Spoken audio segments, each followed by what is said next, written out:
Hi friends, ಎಲ್ರಿಗೂ ನಮಸ್ಕಾರ. ನಾನಿವತ್ತು ಬೋನ್ಲೆಸ್ ಚಿಕನ್ ಉಪಯೋಗಿಸ್ಕೊಂಡು ಗಾರ್ಲಿಕ್ ಪೆಪ್ಪರ್ ಫ್ರೈ ಮಾಡ್ಕೊಂಡಿದ್ದೀನಿ. ತುಂಬಾ ಚೆನ್ನಾಗಿದೆ. ಇದು ಲಿಕ್ವಿಡ್ ಆಗಿರಲ್ಲ, ಡ್ರೈ ಥರ ಇರುತ್ತೆ. ಸೆಮಿ ಲಿಕ್ವಿಡ್ ಥರ ಕೂಡ ನೀವು ಮಾಡ್ಕೊಳ್ಬಹುದು.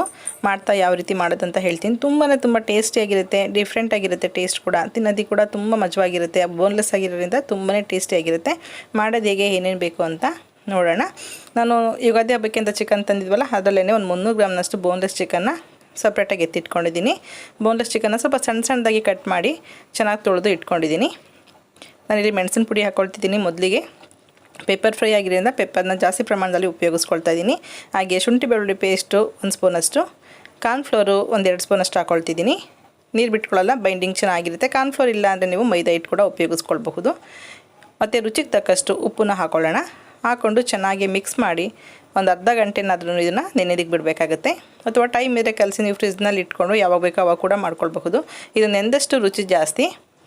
ಸ್ವಲ್ಪ ಖಾರವಾಗಿದ್ದರೆ ತುಂಬಾ ಟೇಸ್ಟಿಯಾಗಿರುತ್ತೆ ಚಿಕನ್ನು. ಚೆನ್ನಾಗಿ ಮಿಕ್ಸ್ ಮಾಡ್ಕೊಳ್ಳೋಣ. ನೀವು ಒಂದು ನಿಂಬೆಹಣ್ಣು ರಸ ಬೇಕಾದರೂ ಕೂಡ ಇಲ್ಲಿ ಒಂದು ಅರ್ಧ ನಿಂಬೆಹಣ್ಣು ರಸ ಕೂಡ ನೀವು ಹಾಕ್ಕೊಳ್ಬಹುದು. ನಾನಿಲ್ಲಿ ಒಂದು ಅರ್ಧ ಗಂಟೆಯಷ್ಟು ಕಲಸಿಟ್ಕೊಂಡು ಅಥವಾ 20 ನಿಮಿಷದಷ್ಟು ಕಲಸಿಟ್ಕೊಂಡು ನಂತರ ಇದನ್ನು ಫ್ರೈ ಮಾಡ್ಕೊಳ್ತೀನಿ. ಫ್ರೈ ಮಾಡೋದಕ್ಕಷ್ಟೇ ತುಂಬ ಇಂಗ್ರೀಡಿಯೆಂಟ್ಸ್ ಎಲ್ಲ ಬೇಕಾಗಿಲ್ಲ. ತುಂಬ ಸಿಂಪಲಾಗಿ ಫ್ರೈ ಮಾಡ್ಕೊಳ್ಬಹುದು. ಚೆನ್ನಾಗಿ ನೆಂದಿದೆ. ನಾನಿಲ್ಲಿ ಕೋಕೋನಟ್ ಆಯಿಲ್ ಉಪಯೋಗಿಸ್ಕೊಳ್ತಾ ಇದ್ದೀನಿ. ನೀವು ಯಾವ ಎಣ್ಣೆ ಬೇಕಾದರೂ ಹಾಕ್ಕೊಳ್ಬಹುದು. ನಾನಿಲ್ಲಿ ಒಂದು 3 ಸ್ಪೂನಷ್ಟು ಕೋಕೋನಟ್ ಆಯಿಲ್ನ, 1 ಟೇಬಲ್ ಸ್ಪೂನಷ್ಟು ಕೋಕೋನಟ್ ಆಯಿಲ್ನ ಯೂಸ್ ಮಾಡಿದ್ದೀನಿ. ಜಾಸ್ತಿ ಆಗುತ್ತೆ ಎಣ್ಣೆ. ನೀವು ಹಾಕ್ಕೊಳ್ಳುವಾಗ ಒಂದು 2 ಟೇಬಲ್ ಸ್ಪೂನಷ್ಟು ಹಾಕ್ಕೊಂಡು ನೋಡಿ. ಎಲ್ಲ ಚಿಕನ್ ಪೀಸ್ಗಳನ್ನು ನೀಟಾಗಿ ಈ ರೀತಿ ಜೋಡಿಸ್ಕೊಳ್ತಾ ಇದ್ದೀನಿ. ಇದು ಒಂದು ಸೈಡು ಬೆಂದಿದೆ. ಒಂದು ಲೋ ಫ್ಲೇಮ್ನಲ್ಲೇ ಬೇಯಿಸಿ, ತುಂಬ ಹೈ ಫ್ಲೇಮ್ ಮಾಡಬೇಡಿ. ಒಳಗಡೆ ಕೂಡ ಚಿಕನ್ ತುಂಬ ಸಾಫ್ಟಾಗಿ ಬೇಯಬೇಕು. ನಾವಿಲ್ಲಿ ನೀರನ್ನ ಬಳಸೋದಿಲ್ಲ.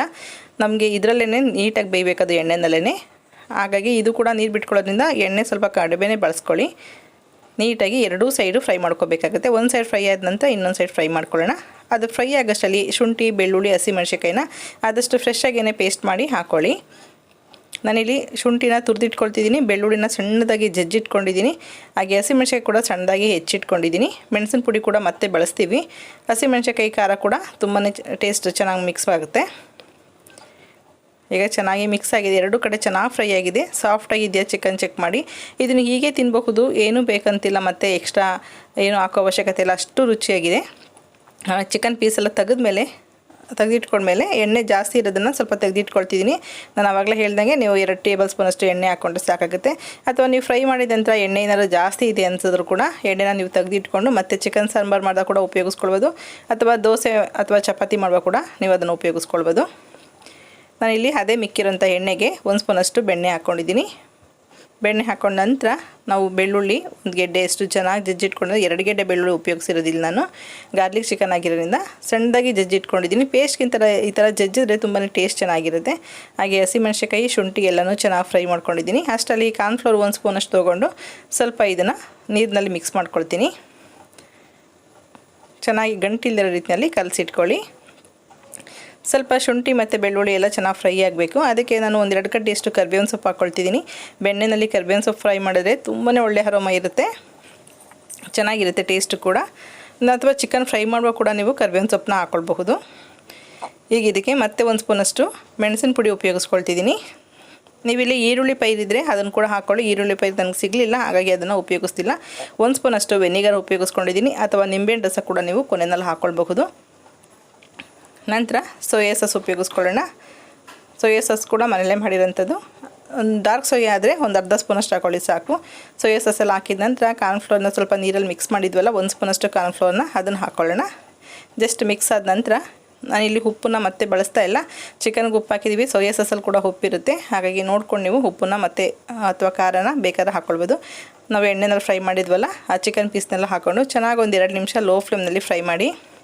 ಎಷ್ಟು ಚೆನ್ನಾಗಿ ಕೋಟಿಂಗ್ ಆಗಿದೆ ನೋಡಿ ಚಿಕನ್ಗೆ ಗಾರ್ಲಿಕ್ ಎಲ್ಲ.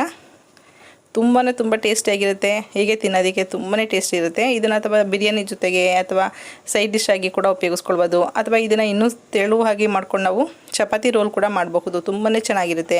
ವೆಜ್ ರೋಲಲ್ಲಿ ಕೂಡ ಬಳಸ್ಕೊಳ್ಬಹುದು. ಬೋನ್ಲೆಸ್ ಚಿಕನ್ ಆಗಿರೋದ್ರಿಂದ ತಿನ್ನೋಕ್ಕಂತೂ ಎಲ್ರಿಗೂ ಇಷ್ಟ ಆಗುತ್ತೆ. ಖಾರ ಜಾಸ್ತಿ ಬೇಕಾದರೆ ಮೆಣಸಿನ ಪುಡಿನ ಇನ್ನೂ ಕೂಡ ಹಾಕ್ಕೊಳ್ಬಹುದು. ನೋಡಿದ್ರಲ್ಲ ಎಷ್ಟು ಸಿಂಪಲಾಗಿ ಮಾಡಬಹುದು ಅಂತ. ಕೆಲವೇ ಇಂಗ್ರೀಡಿಯೆಂಟ್ಸ್ ಹಾಕಿದ್ರೆ ರುಚಿಯಾದಂಥ boneless pepper chicken fry ready ಆಗುತ್ತೆ. ನಾನು ಇಲ್ಲಿ ಬೆಳ್ಳುಳ್ಳಿ ಜಾಸ್ತಿ ಬಳಸಿರೋದ್ರಿಂದ ಅದರ ಫ್ಲೇವರ್ ತುಂಬಾ ಚೆನ್ನಾಗಿರುತ್ತೆ. ಓಕೆ ಫ್ರೆಂಡ್ಸ್, ಈ ವಿಡಿಯೋ ಇಷ್ಟ ಆಯಿತು ಅಂತ ಅಂದ್ಕೊಳ್ತೀನಿ. ಒಂದ್ಸಲ ನೀವು ಟ್ರೈ ಮಾಡಿ, ಸ್ವಲ್ಪ ಪ್ರಮಾಣದಲ್ಲಿ ಟ್ರೈ ಮಾಡಿ. ನಿಮಗೆ ಹೇಗಿದೆ ಅಂತೇಳಿ ನಿಮ್ಮ ಅಭಿಪ್ರಾಯ ಅನಿಸಿಕೆಗಳನ್ನ ಕಮೆಂಟ್ ಮೂಲಕ ನನಗೆ ತಿಳಿಸಿ. ನನ್ನ ವಿಡಿಯೋ ನೋಡಿದ್ದಕ್ಕೆ ಎಲ್ರಿಗೂ ಧನ್ಯವಾದಗಳು. Okay bye, thank you.